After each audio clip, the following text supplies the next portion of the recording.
Hello dear, कैसे हैं आप सब। उम्मीद आप सब ठीक होंगे। मैं आशीष सबका स्वागत करता हूं आपके अपने यूट्यूब चैनल देवजार क्लासेस पर। दोस्तों, जैसा कि आपको पता ही है, हम बहुत ही इंटरेस्टिंग टॉपिक पढ़ रहे हैं भाई, मेंस्ट्रुएशन, जिसको हम बोलते हैं क्षेत्रमिति। ठीक है, अब तक मैं इसका एक पार्ट आपको प्रोवाइड करा चुका हूँ, जिस पार्ट में मैंने क्या डिस्कस किया था। मैंने जो क्षेत्रमिति का जो सिलेबस है 2D में, पहले तो मैं बता दूं कि क्षेत्रमिति को मैंने दो पार्ट में डिवाइड किया था, 2D और 3D में। ठीक है, 2 डायमेंशन और 3 डायमेंशन में। ठीक है, 2D का मैंने सिलेबस बताया था और 2D में बताया था कि मैं क्या क्या क्वेश्चन आपके सामने पुट कर सकता हूं, और 3D में सेम ऐसे ही बताया था कि 3D में कौन सी आकृति होती हैं और कौन से क्वेश्चन आपके सामने फेस करने के लिए दिख सकते हैं भाई। ठीक है, और यही आपको 2D में बताया गया था। और ठीक है, मैंने आपका सिलेबस भी बता दिया था कि हम क्या क्या जो फिगर है वो पढ़ेंगे 2D में, और 3D में क्या क्या फिगर पढ़ने वाले हैं भाई। ठीक है, और कल मैंने 3 टर्म यूज़ की थी भाई आपके सामने। एक तो किया था एरिया, जिसको हम बोलते हैं क्षेत्रफल, और सेकंड यूज़ किया था भाई पेरीमीटर, जिसको हम बोलते हैं परिमाप। ठीक है, थर्ड यूज़ किया था डायगोनल, जिसको हम बोलते हैं विकर्ण भाई। ठीक है ना, तो आज इनके बारे में डिस्कस करेंगे भाई। ठीक है, और फिर उसके बाद जो आकृति कराई थी मैंने 2 डायमेंशन में, पहले तो करेंगे 2 डायमेंशन की जो जितनी भी आकृति सभी। ठीक है, उसके बाद 3D वाली आकृतियों को करेंगे भाई। ठीक है, तो दोस्तों, अगर आपको हमारी वीडियो पसंद आ रही है तो वीडियो को ज़्यादा से ज़्यादा शेयर किया करो, और हमारे चैनल को सब्सक्राइब करो भाई, और बेल आइकन को प्रेस करो भाई, जिससे क्या होगा, हमारी तरफ से जो भी वीडियो आपको प्रोवाइड कराई जाएगी सबसे पहले आपके पास पहुंच जाएगी भाई। तो दोस्तों, ज़्यादा देरी न करते हम स्टार्ट करते हैं आज का टॉपिक भाई। देखो, शुरुआत करेंगे क्षेत्रफल से भाई। तो 3 टर्म कराई थी। क्षेत्रफल को हम इंग्लिश में बोलते हैं भाई एरिया।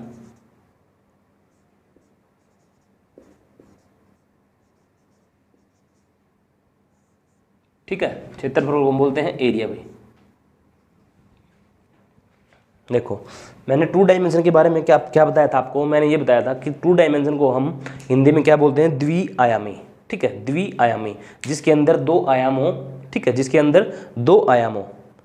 ठीक है ना, और जिसको समतल पर बना सके भाई, जिसको समतल पर बना सके। अब समतल क्या होता है भाई, समतल में आपका ये बोर्ड भी हो सकता है भाई, फर्श भी हो सकता है भाई, और दीवार भी हो सकती है। समतल समझ गए आप क्या होता है। समतल में आपका ये बोर्ड भी हो सकता है, या फिर दीवार हो सकती है, या फिर फर्श भी हो सकता है भाई। आप जो 2 डायमेंशन है, जिसकी दो आयामी होती है, उसको आप समतल पर बना सकते हो भाई। ठीक है, यानी मैं ये बोल सकता हूँ कि वह आकृति जिसको दीवार, फर्श और बोर्ड पर ड्रॉ कर सकते हैं या फिर बना सकते हैं, तो उसको हम क्या बोलेंगे भाई, द्विआयामी या फिर 2 डायमेंशन फिगर। ठीक है, क्या बोलेंगे, 2 डायमेंशन फिगर या द्विआयामी भाई। ठीक है, अच्छा, अब आप ये बताओ, आप इस ये जो समतल बोर्ड है, इस पर आप क्या क्या बना सकते हो। इस पर आप बना सकते हो जो 2 डायमेंशन की मैंने फिगर बताई थी, उन सभी को बना सकते हो भाई, सभी को ड्रा कर सकते हो। उसमें क्या क्या था भाई, उसमें स्क्वायर था भाई। ठीक है, ट्राइंगल था, और प्लस क्या था भाई, वृत्त था भाई, सर्कल जिसको बोलते हैं, और उसमें था चतुर्भुज था भाई। ठीक है, क्वाड्रिलेटरल था भाई। ठीक है ना, इनको आप आसानी से बोर्ड के ऊपर बना सकते हो। फिर आपसे मैं ये पूछूं, क्या आप क्यूब को भी बना सकते हो भाई इसके ऊपर। जो 3D है, जो 3D मैंने इस साइड कराया था, जो 3 डायमेंशन, क्या आप क्यूब को भी इसके ऊपर ड्रा कर सकते हो, समतल पे ड्रा कर सकते हो। सर आप कहोगे नहीं। ठीक है, क्योंकि जो क्यूब होती है ना, उसको हम इमेजिनरी रूप से बना सकते हैं भाई। ठीक है, बोर्ड पे उसको केवल आप इमेजिनरी ही रूप से बना सकते हो। क्यों, क्योंकि उसके अंदर 3 आयाम होते हैं, तभी तो बोलते हैं त्रिआयामी। ठीक है, त्रिआयामी, 3 डायमेंशन।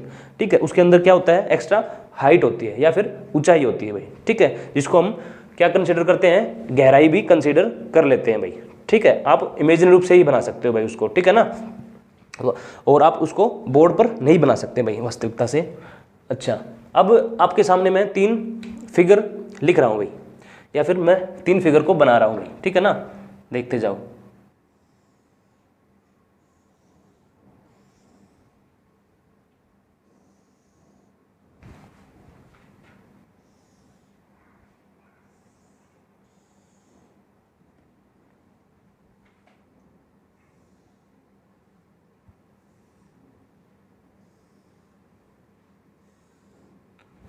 ठीक है, देखो दोस्तों, जो एरिया होता है उसकी मैं आपको डेफिनेशन बता देता हूं भाई। किसी भी समतल द्विआयामी आकृति की भुजाओं द्वारा घेरा गया, किसी भी समतल द्विआयामी, ठीक है, किसी भी समतल द्विआयामी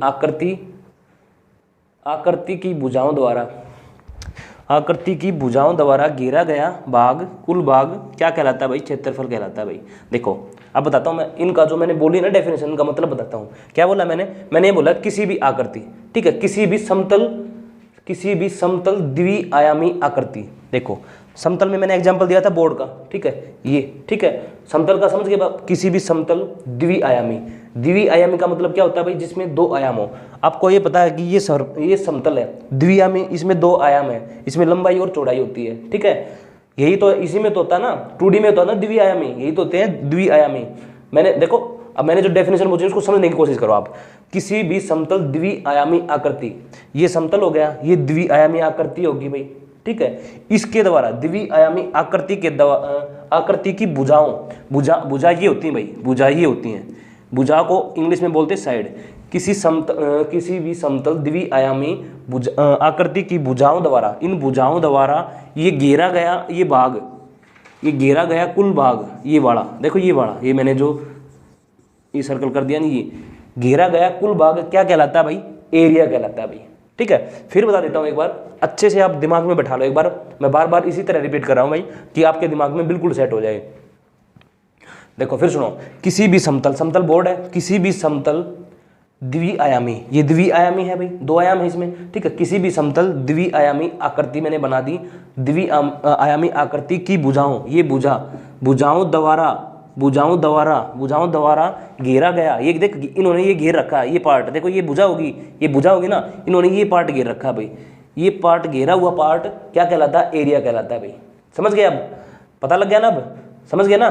चलो ठीक, सेम इसमें भाई, ठीक है। ये भुजा होगी, इनके द्वारा घेरा हुआ कुल भाग क्या कहलाएगा? शाबाश बताओ क्या कहलाएगा? एरिया कहलाएगा भाई। समझ गए? क्षेत्रफल कहलाएगा भाई। पहली बात कंप्लीट भाई, ठीक है।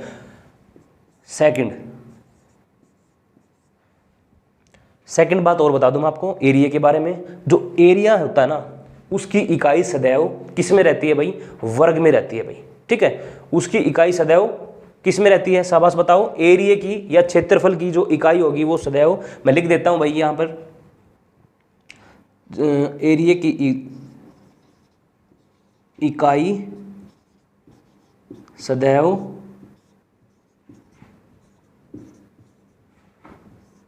वर्ग में रहती है भाई, वर्ग में रहती है या होती है भाई, ठीक है। देखो इस पे फोकस करो आप, वर्ग में रहती है भाई, ठीक है। देखो जैसे ये फिगर है भाई, ठीक है। ये जो साइड है ना, ये भुजा, ये मान लो 10 सेंटीमीटर की है भाई, ठीक है, और ये 20 मीटर की है भाई, ठीक है। ये 10 सेंटीमीटर की है और ये 20 मीटर की है भाई। फिर मैं कहूँ आपसे कि आपको इनका क्षेत्रफल बताना भाई, ठीक है, एरिया निकालना है। तो जब आप एरिया निकालोगे ना, आप एरिया निकालोगे तो आपकी जो इकाई होगी वो किस में होगी? वो होगी, देखो मैं इकाई बता रहा हूँ आपको, क्षेत्रफल निकालना नहीं बता रहा, मैं आपको इकाई बता रहा हूँ बस केवल, ठीक है। जो इकाई वर्ग में कैसे होगी, जो आपका जो क्षेत्रफल निकल के आएगा उसकी जो इकाई होगी ना, वो किस में होगी? वो होगी या तो वर्ग स्क्वायर में, ठीक है, या फिर सेंटीमीटर स्क्वायर भाई, ठीक है। सॉरी, ये वर्ग सेंटीमीटर आएगा, ठीक है, या तो होगी वर्ग सेंटीमीटर में या होगी सेंटीमीटर स्क्वायर में, ठीक है। इसकी बात कर रहा हूं भाई मैं, किस में होगी आपकी इकाई? या तो वर्ग सेंटीमीटर में होगी या फिर सेंटीमीटर स्क्वायर में होगी, एक की बात है भाई, ठीक है। अब इसको देखो भाई, अगर मैं आपसे कहूं कि आपको इसका क्षेत्रफल निकालना है, ठीक है, वो तो निकाल दोगे आप, ठीक है। अच्छा, उसके बाद आपको इसकी इकाई बतानी है भाई, किस में होगी? तो आप इसकी इकाई क्या बताओगे? या तो होगी इसकी इकाई किस में? वर्ग मीटर में या फिर मीटर स्क्वायर में होगी भाई, ठीक है। समझ गए आप? या तो वर्ग मीटर में होगी इसकी इकाई या फिर होगी मीटर स्क्वायर में, और सेम इसकी या तो वर्ग सेंटीमीटर में होगी और या फिर सेंटीमीटर स्क्वायर में आप लिख सकते हो, इनमें से कोई भी एक लिख सकते हो भाई, ठीक है। आपको ऑप्शन में ये मिलेंगे भाई, या तो ये मिलेगा या फिर ये मिलेगा, या फिर ये मिलेगा या ये मिलेगा, ज़्यादातर आपको यही मिलेगा भाई, ठीक है, ऑप्शन में। पता लग गया आप कैसे इसकी इकाई बनानी है भाई? आपको ध्यान रखना भाई, एरिया की इकाई सदैव वर्ग में होती है भाई, ठीक है ना। अच्छा, इसके बाद देखो भाई, इसके बाद देखो आप, पेरीमीटर पे।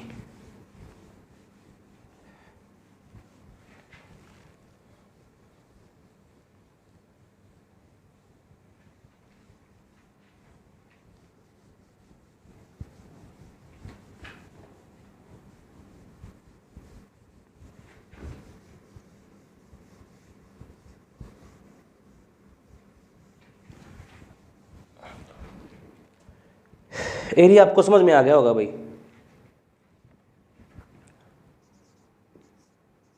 सेकंड देखो आप पेरीमीटर भी,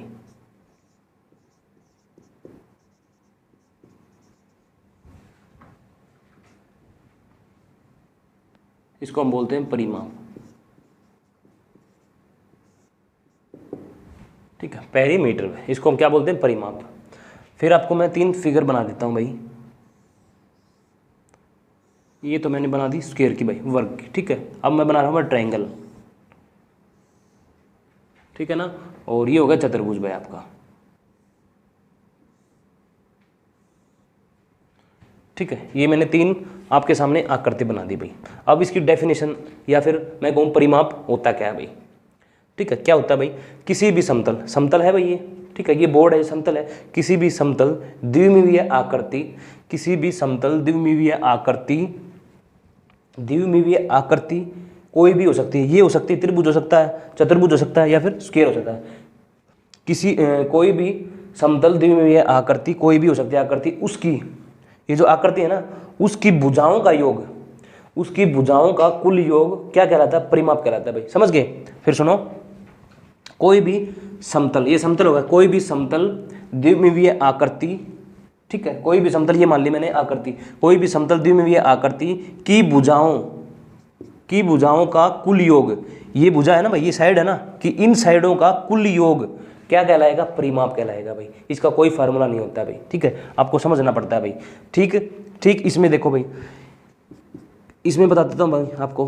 देखो, किसी भी, या फिर मैं कहूँ इस त्रिभुज में ये समतल द्विमिमीय आकृति है ना भाई, इस त्रिभुज में इन जो भुजाओं का योग होगा ना, कुल योग, इन भुजाओं का, देखो ये भुजा है ना, ये भुजा, अंदर का नहीं, अंदर का तो आपको पता है, आपको क्षेत्रफल होता है भाई। इन भुजाओं के द्वारा घेरा हुआ पार्ट क्या कहलाता है, भाग क्षेत्रफल कहलाता है। लेकिन अब और ये किसकी बात है, इन भुजाओं की, इन भुजाओं का कुल जो योग होगा ना, कुल योग, वो क्या कहलाएगा, परिमाप कहलाएगा भाई। ठीक है, इन चारों भुजाओं का योग क्या कहलाएगा, शाबाश बताओ, इन चारों भुजाओं का योग क्या कहलाएगा, परिमाप कहलाएगा। अब पता लग गया ना आपको परिमाप क्या होता है भाई।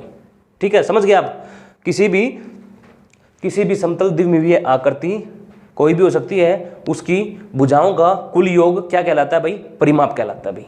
उम्मीद करते हैं आपको परिमाप अच्छे से समझ में आ गया होगा भाई। अब देखते हैं भाई डायगोनल, विकर्ण। अब कि विकर्ण क्या होता है भाई, आपको एरिया पता लग गया, ठीक है, आपको परिमाप पता लग गया, और आपको अब थर्ड डायगोनल।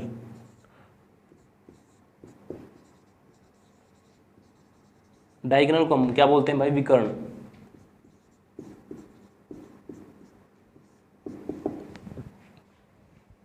डायगोनल क्या होता है भाई, आपके सामने एक फिगर बना देता हूं भाई मैं। ये टॉपिक ही ऐसा भाई, बिना फिगर के होगा नहीं भाई। ठीक है, हर क्वेश्चन में कोई ना कोई फिगर आपसे जरूर बनवाने के लिए कहेगा, क्योंकि समझ में नहीं आएगा भाई बिना फिगर के, तो बिल्कुल भी समझ में नहीं आएगा।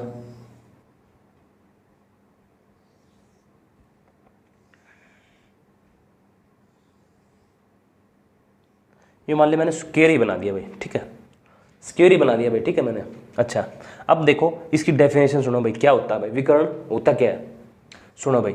ठीक है, किसी भी समतल द्विमिमीय आकृति, किसी भी समतल द्विमिमीय आकृति के एक कोणे, किसी भी समतल द्विमिमीय आकृति के एक कोणे के सम्मुख दूसरे कोणे की न्यूनतम दूरी क्या कहलाती है, क्या कहलाती है भाई, डायगोनल। ये दूरी देखो, किसी भी समतल द्विमिमीय आकृति के एक कोणे से उसके सम्मुख, ये सम्मुख ही है ना, सम्मुख कोणे के बीच का डिस्टेंस, बीच की दूरी या बीच का डिस्टेंस क्या कहलाता है भाई, विकर्ण। तो ये जो लाइन खींची मैंने क्या हो गया भाई, ये डायगोनल या फिर विकर्ण। पता लग गया डायगोनल क्या होता है भाई, ठीक है ना, पता लग गया ना डायगोनल क्या होता है कि किसी भी जो समतल द्विमीमीय आकृति है उसके एक कोने से उसके सम्मुख कोने के बीच के जो दूरी होती है, बीच की न्यूनतम दूरी है, वो क्या कहलाती है, डायगोनल या फिर विकर्ण। क्लियर है यहाँ तक? फिर बता देता हूँ एक बार हल्का हल्का, फिर इनकी डेफिनेशन तीनों की एक बार दोबारा रिवाइज कर देता हूँ भाई मैं। देखो क्षेत्रफल के बारे में मैंने क्या बताया, किसी भी समतल द्विमीमीय आकृति जैसे स्क्वायर ले लिया, सॉरी, किसी भी समतल द्विमीमीय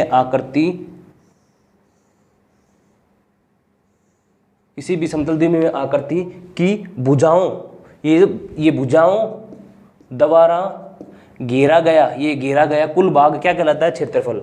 सेम इसमें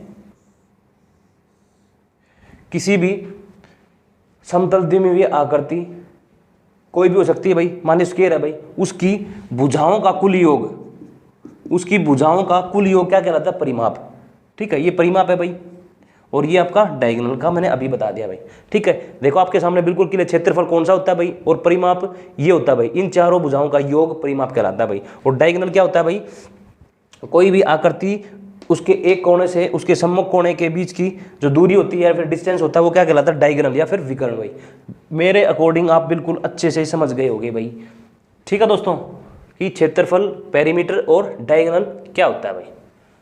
चलो भाई,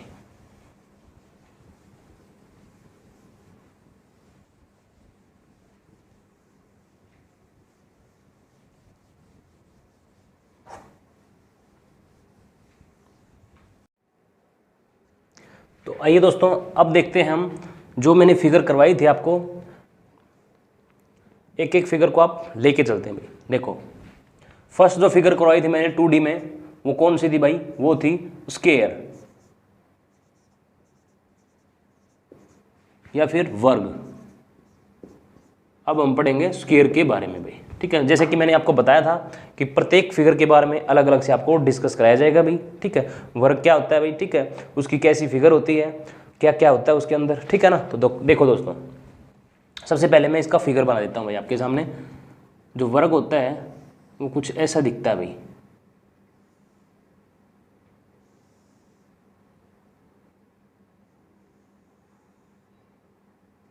ठीक है दोस्तों, ये हो गया वर्ग भाई। ठीक है, देखो वर्ग, इसकी प्रॉपर्टी लिखा रहा हूँ भाई मैं अब। ठीक है, पहली फिगर मैंने ली 2D में स्क्वायर, जिसको हम बोलते हैं वर्ग, इसका मैंने फिगर बना दिया भाई। अब मैं लिखा रहा हूँ भाई इसकी प्रॉपर्टी क्या क्या होती हैं। देखो पहली प्रॉपर्टी क्या होती है, जो वर्ग होता है ना उसकी जो प्रत्येक भुजा है वो बराबर होती है भाई। यानी कि जो वर्ग की ये भुजा अगर a है तो ये भी a है, और ये भी a है, और ये भी a है। पहली प्रॉपर्टी क्या है भाई, वर्ग की या स्क्वायर की प्रत्येक भुजा बराबर बराबर होती है। नोट करके लिख सकते हो भाई, वर्ग की प्रत्येक भुजा बराबर बराबर होती है। भुजा को हम साइड बोलते हैं इंग्लिश में, ये होती है भुजा भाई, ये बड़ी भुजा होती है, अभी अभी बताया मैंने। ठीक है, पता लग गया पहली प्रॉपर्टी क्या है कि वर्ग की प्रत्येक भुजा बराबर बराबर होती है। ठीक है, अच्छा सेकंड प्रॉपर्टी क्या है भाई, सेकंड प्रॉपर्टी क्या है, सेकंड प्रॉपर्टी ये है कि जो वर्ग की जो प्रत्येक भुजा ना वो दूसरे भुजा पर 90 डिग्री का एंगल बनाती है भाई। ठीक है, वर्ग की प्रत्येक भुजा दूसरी भुजा पर 90 डिग्री का कोण बनाती है या फिर समकोण बनाती है। ये लिख दिया भाई 90 डिग्री का एंगल। ठीक है, वर्ग की प्रत्येक भुजा दूसरी भुजा पर 90 डिग्री का एंगल बनाती है, ये है दूसरी प्रॉपर्टी। ठीक है भाई, पहली प्रॉपर्टी सभी भुजा समान होती है भाई। ठीक है, वर्ग की, और दूसरी भुजा दूसरी प्रॉपर्टी क्या है कि वर्ग की प्रत्येक भुजा दूसरी भुजा पर 90 डिग्री का एंगल बनाती है या फिर समकोण बनाती है भाई। ठीक है, ये मैंने एंगल बना दिया। थर्ड प्रॉपर्टी क्या है भाई, थर्ड प्रॉपर्टी आपकी क्या है, इसमें दो बराबर लंबाई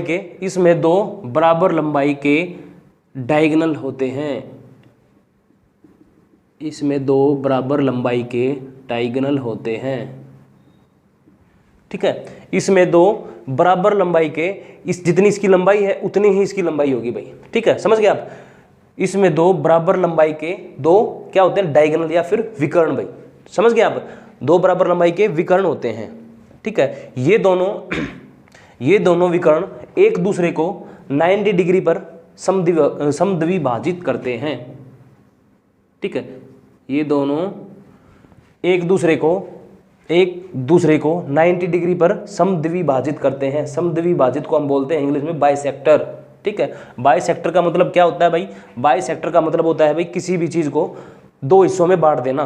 देखो जैसे मैंने 90 डिग्री का एंगल ले लिया भाई। ठीक है, इसको मैंने बोला कि आप इसको बाइसेक्ट करो या समद्विभाजित करो, तो आपने एक लाइन खींच दी भाई। इस लाइन का क्या मतलब हुआ? ये समद्विभाजित कर दिया आपने, तो इसका मतलब क्या हुआ? ये 90 डिग्री का था ना, तो इस लाइन की वजह से, इस बाइसेक्टर की वजह से ये दो भागों में बट गया भाई, 45 डिग्री में।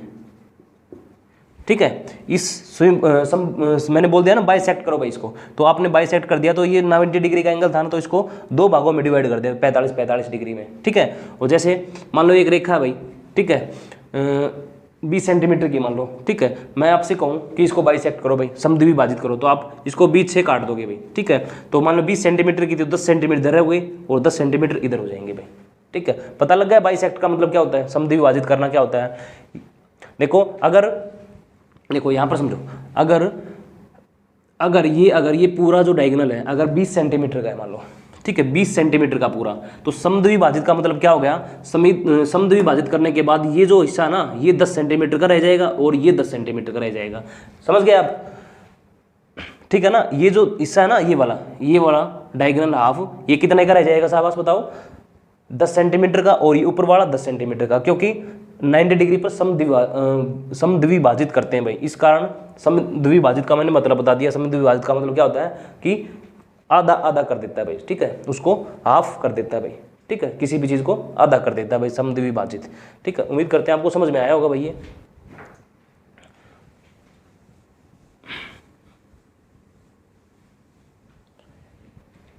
अच्छा, जब आपको ये बात पता है कि इसकी प्रत्येक भुजा बराबर होती है, देखो ये मैंने बराबर कर रखी है ना, सारी भुजा आपस में बराबर होती है भाई। अगर ये 5 सेंटीमीटर है तो ये भी 5 होगी, ये भी 5 होगी, ये 5 होगी। अगर ये मान लो ये भुजा ए है, ठीक है, तो ये वाली भी ए ही होगी भाई। ठीक है, अगर मान लो ये ए है, तो क्या बताया था, पहली प्रॉपर्टी लिखवाई थी कि सारी भुजा बराबर होती है भाई, तो सारी भुजा ए ही होंगी भाई। ठीक है, सारी भुजा ए ही होंगी भाई। समझ गए अब आप? 3 प्रॉपर्टी लिखवा दी मैंने आपसे, 4 प्रॉपर्टी लिखवा दी हैं। पहली प्रॉपर्टी फिर बता देता हूं, आप याद रखो इनको, ये प्रॉपर्टी होंगी ना तभी आप बता सकते हो कि वर्ग है। अगर इनमें से एक भी प्रॉपर्टी आप मैच नहीं कर पाए तो आप ये नहीं कह सकते अग ये वर्ग है। कभी आप ये बोल दो अग ये 90 डिग्री का एंगल नहीं बनाते, तो आप ये नहीं बता सकते अग 3 प्रॉपर्टी तो मैच करिए वर्ग ही होगा, नहीं, ऐसा नहीं होगा। ये जितनी प्रॉपर्टी आपको बताई है ना, सभी मैच होनी चाहिए भाई, सभी फॉलो होनी चाहिए, तभी वर्ग हो सकता है। ठीक है ना, पहली प्रॉपर्टी कि सभी वर्ग की सभी भुजाएं बराबर होती हैं, सभी साइड बराबर होती हैं। दूसरी प्रॉपर्टी क्या लिखवाई कि अरे वर्ग की प्रत्येक भुजा दूसरी भुजा पर 90 डिग्री का समकोण बनाती है या फिर कोण बनाती है भाई। ठीक है, थर्ड मैंने क्या लिखाई, इसमें बराबर लंबाई के 2 विकर्ण होते हैं या फिर डायगोनल होते हैं। ठीक है, और जो ये डायगोनल होते हैं ये क्या करते हैं, 90 डिग्री पर समद्विभाजित करते हैं भाई। ठीक है, समद्विभाजित या फिर बाइसेक्टर का मैंने आपको बता दिया कि किसी भी चीज़ को बाइसेक्ट करने से वो आधा आधा हो जाता है भाई। ये अगर 20 सेंटीमीटर का डायगोनल पूरा, तो ये यहाँ पर बाइसेक्ट है ना, तो ये बाइसेक्ट यहाँ पे हुआ ना, तो ये 10 सेंटीमीटर का रह जाएगा, ये भी 10 सेंटीमीटर का रह जाएगा। ठीक है, उम्मीद करते हैं आपको समझ में आ गया होगा भाई। अब आते हैं फॉर्मूलों पे भाई, अब आते हैं फॉर्मूलों पे। हम कर रहे हैं स्क्वायर की बात वर्ग की। ठीक है, अब स्क्वायर का क्षेत्रफल निकालने का फॉर्मूला क्या होता है, देखो भाई, क्षेत्रफल यानी एरिया भाई,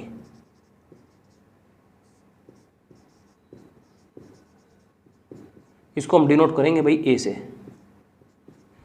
ठीक है, तो कैसे निकालोगे भाई फॉर्मूला, तो आप लिख सकते हो भाई भुजा का स्क्वायर भाई, या साइड इंटू साइड, या आप बोल सकते हो भुजा का स्क्वायर या फिर साइड इंटू साइड। ठीक है, ये साइड और ये साइड आपको मल्टीप्लाई कर दोगे तो आपके पास क्या आ जाएगा, क्षेत्रफल आ जाएगा भाई।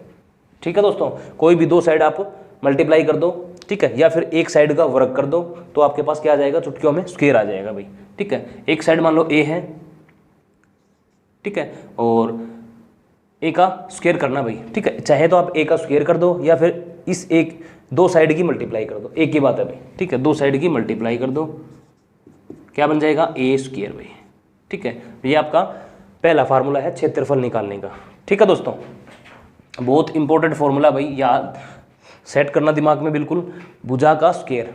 ठीक है, यानी कि ए स्क्वायर भाई।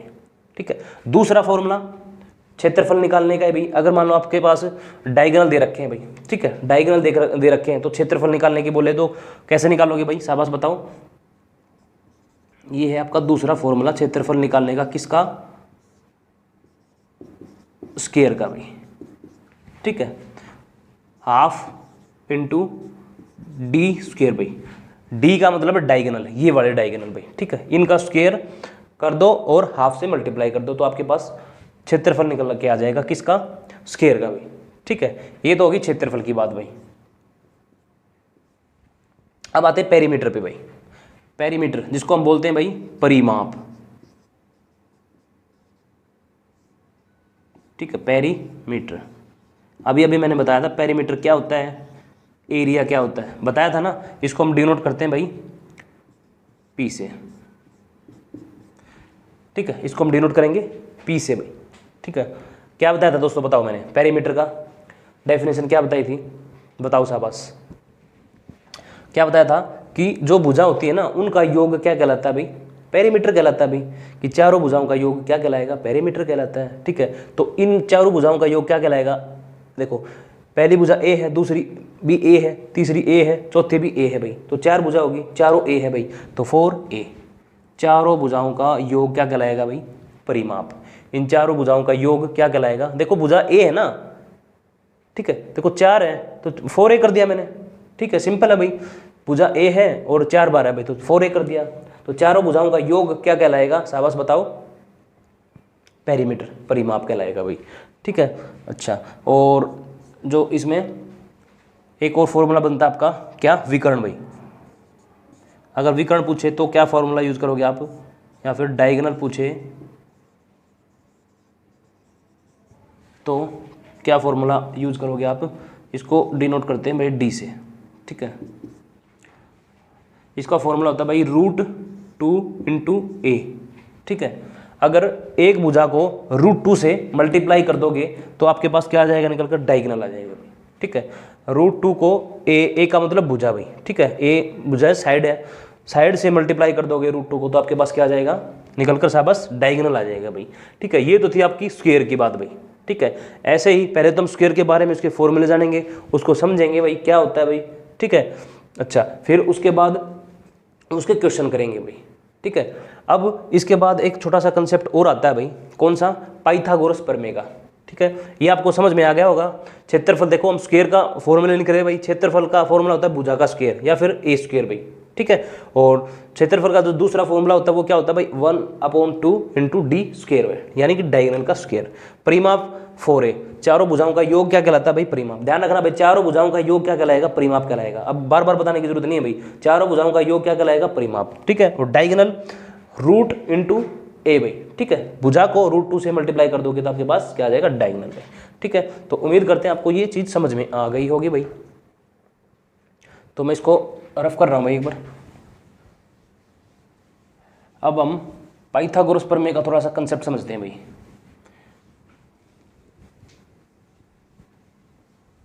देखो,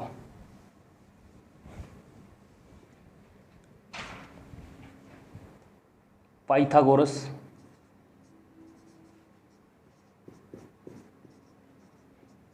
प्रमेय भाई,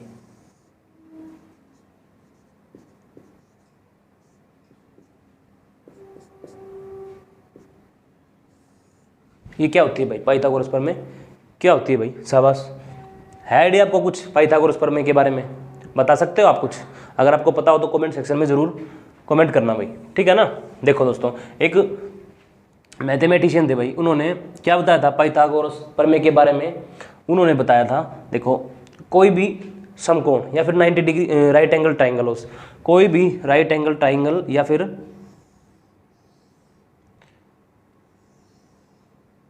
ठीक है, कोई भी राइट एंगल ट्राइंगल, ठीक है, या फिर समकोण हो, उसका जो कर्ण होता है ना, देखो इसकी जो 3 साइड होती हैं भाई, इसको हम बोलते हैं कर्ण।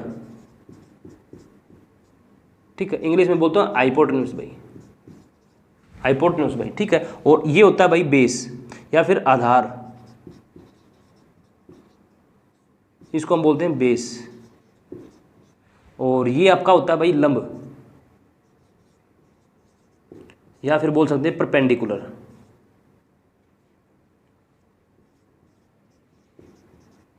ठीक है, परपेंडिकुलर भाई, ये होता है लंब, ये होता है कर्ण जिसको हम बोलते हैं हाइपोटेन्यूज, और ये होता है आधार, इसको बोलते हैं बेस भाई। ठीक है, जो पाइथागोरस जो प्रमेय थे, ये जो एक मैथमेटिशियन थे, इन्होंने क्या बताया, इन्होंने बताया था कि कोई भी एक समकोण या फिर राइट एंगल ट्राइंगल है, उसका जो कर्ण होता है ना, उसका जो कर्ण का स्क्वायर होता है। फिर सुनो, पाइथागोरस एक मैथमेटिशियन थे, उन्होंने क्या बताया, कोई भी समकोण या फिर मैं कह सकता हूँ राइट एंगल ट्राइंगल का जो कर्ण का जो स्क्वायर होता है ना, जो कर्ण का जो स्क्वायर होता है वो बराबर होता है किसके, लंब के स्क्वायर के प्लस में आधार या फिर बेस के स्क्वायर के, आधार के स्क्वायर के प्लस लंब के स्क्वायर के भाई। ठीक है, क्या बताया था उन्होंने बताया था कोई भी राइट एंगल ट्राइंगल है, उसका जो कर्ण का स्क्वायर होगा, उसका जो कर्ण का स्क्वायर होगा वो बराबर होगा किसके, आधार के स्क्वायर के प्लस लंब के स्क्वायर के भाई। समझ में आ गया, क्लियर है यहाँ तक? अच्छा, अगर आपको इसका स्क्वायर हटाना हो तो आपको केवल कर्ण की वैल्यू निकालनी हो तो क्या करोगे, स्क्वायर उस साइड जाके अंडर रूट में चढ़ जाएगा भाई। देखो, अगर आपको कर्ण निकालना है भाई, हाइपोटेन्यूज इसको बोलते हैं, हाइपोटेन्यूज, ठीक है ना, आप इंग्लिश में देख लेना भाई, हाइपोटेन्यूज बोलते हैं इसको, परपेंडिकुलर इसको बेस बोलते हैं भाई। ठीक है, तो क्या होगा, आधार का स्क्वायर प्लस में लंब का स्क्वायर भाई, अंडर रूट ए चढ़ जाएगा भाई। ठीक है, कर्ण का, अगर आपको कर्ण का निकालना है, कर्ण रूट का स्क्वायर हटाना है तो क्या करोगे आप, अंडर रूट लगा दोगे भाई इस साइड में, इक्वल टू इस साइड में। ठीक है ना, आपके पास कर्ण की वैल्यू हो जाएगी भाई। ठीक है दोस्तों, तो दोस्तों ये तो था कंसेप्ट भाई। ठीक है, आप इससे क्वेश्चन को नहीं करोगे क्योंकि ये है थोड़ा सा लेंथी तरीका, आप डायरेक्ट याद करोगे ट्रिपलेट।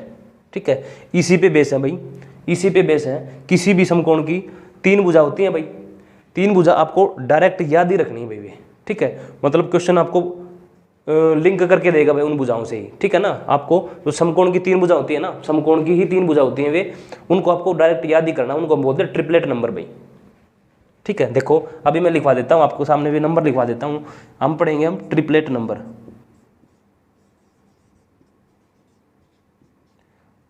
ठीक है, ट्रिपलेट नंबर आपको याद है ना, कुछ याद कर लो भाई, आप डायरेक्ट मतलब ये कुछ करने की जरूरत नहीं है, आपको वैसे ही पता लग जाएगा, क्वेश्चन देखते ही आप बता दोगे हाँ भाई इसमें ट्रिपलेट नंबर यूज हो रखा है भाई। ठीक है, बहुत क्वेश्चन आएंगे इसके बेस पे भाई। ठीक है, ये मत सोचना कि ये ट्रिपलेट मतलब थोड़ी सी लिखवा दी इसके बेस पे क्या होगा, इसके मल्टीपल चलेंगे भाई ट्रिपलेट के। ठीक है ना, इसके मल्टीपल चलेंगे, बहुत बड़े बड़े क्वेश्चन सोल्व हो जाते हैं भाई इस ट्रिपलेट से जो मैं लिखवा रहा हूँ भाई। ठीक है, तो जो पहली हमारी ट्रिपलेट होगी वो 3 4 5, ये क्या है भाई, ये भुजा है भाई किसकी, राइट एंगल ट्राइंगल की। तो सबसे वाली बड़ी भुजा होगी वो कहलाएगी भाई हमारी कर्ण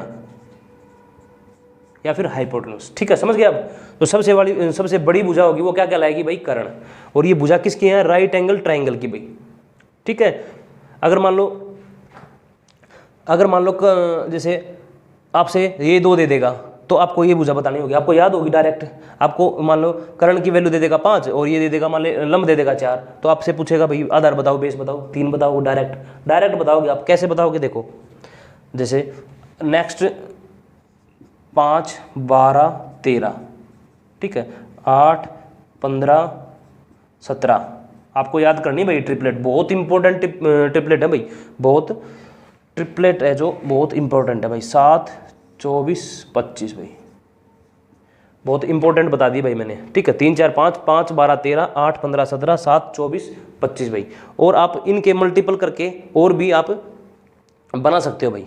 ठीक है, कोई भी आप बना सकते हो भाई, जैसे इसका मल्टीपल करो भाई आप 3 का, तो 3 का मल्टीपल कितना होता है भाई, 3 को 2 से मल्टीप्लाई करो, 3 दूनी 6, अब 4 दूनी 8, 5 दूनी 10 भाई। अब ये भी ट्रिपलेट होती है भाई। ठीक है, अब 2 गुना किया ना, अब 3 गुना कर दो भाई, 3 तिया 9, ठीक है, और 4 तिये 12, ठीक है, 5 तिये 15, ऐसे निकालते हैं भाई, इनके मल्टीपल करते जाओ आप।